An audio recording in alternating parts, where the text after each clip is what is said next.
具材はどうしようかと思いました。そんなにはかかりませんでした。ブラックペッパーをかけます。折りたたんでいきます。とろっとして。ごきげんよう、あすママです。コストコ購入品、アレンジやルーティンを交えてご紹介します。チャンネル登録もお願いします。キンパ3本セット1388円です。本庁で有名なオーフードの商品です。牛プルコギキンパ、キムチダッカルビキンパ、オリジナルキンパが1本ずつのセットです。オリジナルキンパを試食させていただきました。国内製造です。賞味期限は一番短いのがキムチで、来年の1月です。冷凍です。電子レンジで調理します。自然解凍、冷蔵庫解凍は不可です。日本の海苔巻きは酢飯ですが、キンパはご飯です。長さは18センチ、8つにカットされています。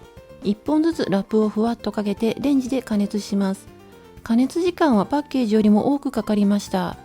冷たい場合は10秒ずつ加熱してくださいと書いてありますが、何度も追加でめんどくさかったです。結局3本目は700ワットで3分30秒やってみたらちょうどよく仕上がりました。自己責任ですけれどもね。具材は卵焼きと野菜、人参、ごぼう、ほうれん草は3種類とも入っています。オレンジ色はキムチダッカルビ、白菜キムチ、酢漬け大根、鶏肉が入っています。想像してたより辛くはなくマイルドです。牛プルコギキンパも酢漬け大根が入っています。プルコギが目立ってます。オリジナルはカニカマやチョップドハムが入っていて彩りが綺麗です。我が家ではオリジナルが一番人気でした。チリ産骨鶏銀鮭フィレ食塩不使用 100g あたり258円で2694円です。加工日が昨日なので迷いましたが買いました。消費期限は明日です。アトランティックサーモンとは別物です。加熱して食べます。大きいので切るのが大変ですね。骨鶏ですけれども少し骨も残っています。細かい鱗もついているので拭き取ってから焼きます。すぐに食べない分は真空パックにして冷凍しました。食塩不使用なので塩加減が自由にできるところがいいですね。魚焼きグリルで焼きました。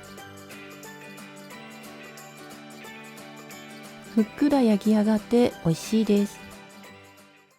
ミネオラオレンジ 2.2kg 1298円です。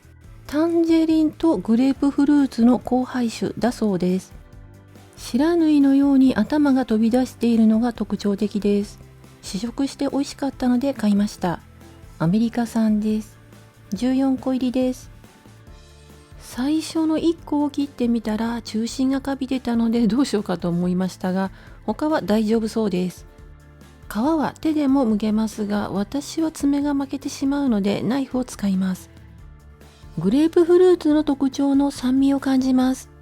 オレンジよりも酸っぱいですけれども爽やかで美味しいです。家族がいつでも食べやすいように切って冷蔵庫に入れておきます。ナッツ&ベリーブレッド1380円から400円オフです。加工日は今日、消費期限はあさってです。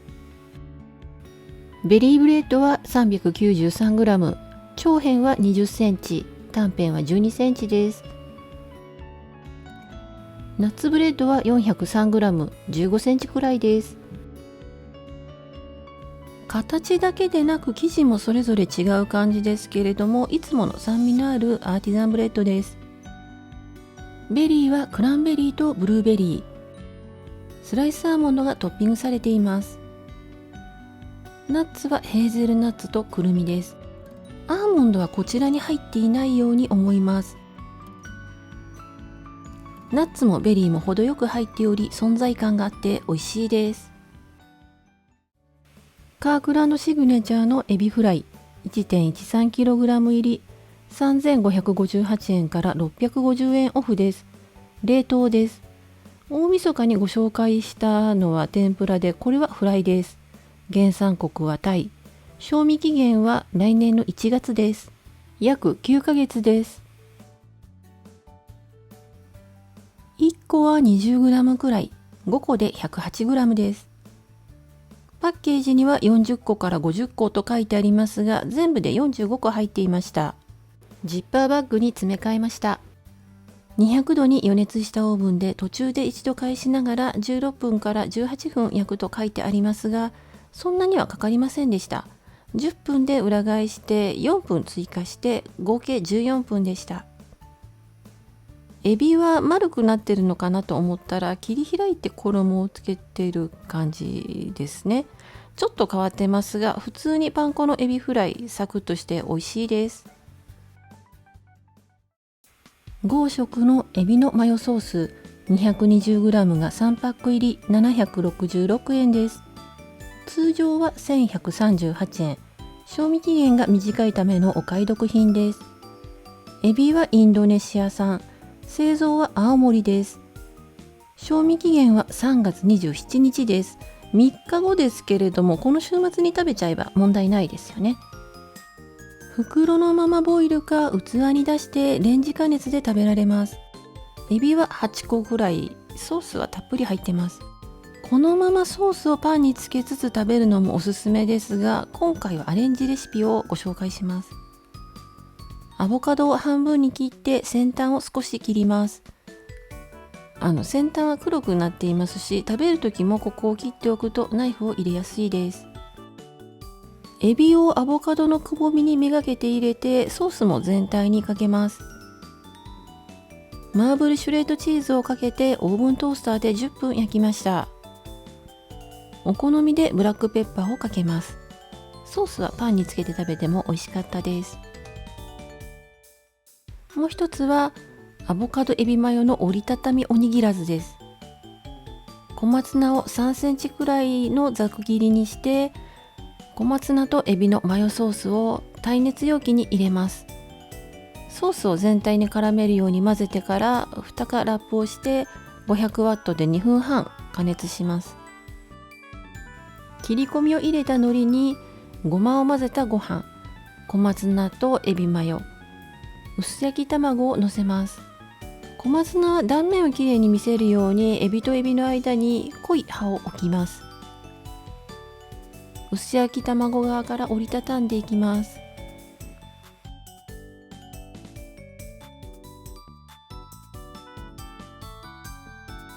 きっちりラップして半分に切ります。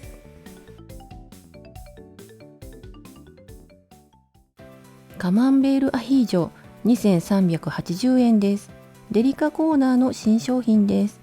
火曜日に主人が見つけて食べたがってましたので、高いけどしぶしぶ買いました。カマンベールが2つも入っているので仕方ないですね。加工日は昨日、消費期限は明日です。オリーブオイルが冷えて硬くなってしまいましたが問題ないです。カマンベールが2個、オリーブオイルも2カップあるので半分ずつ作っても良いと思いますが、うちは一気に作ります。3人で食べちゃいます。ローズマリー、ニンニクを入れて温めます。香りが出てきたら他の材料をすべて入れます。ブロッコリー、ブラウンマッシュルーム、しめじ、ベーコン、ミニトマト。カマンベールはカットしてから入れました。10分ほど加熱します。カマンベールがとろっとして美味しいです。ブラウンマッシュルームは食感もよく美味しかったです。でもお塩が強すぎて、特にブロッコリー、しめじはしょっぱすぎて辛かったです。ブロッコリーは我慢してなんとか食べましたが、しめじはもう無理でした。しょっぱすぎましたね。今週のお酒はキリンスプリングバレー、シルクエールと芳醇496です。私の好みはシルクエール、苦味控えめで良い意味での薄味、爽やかです。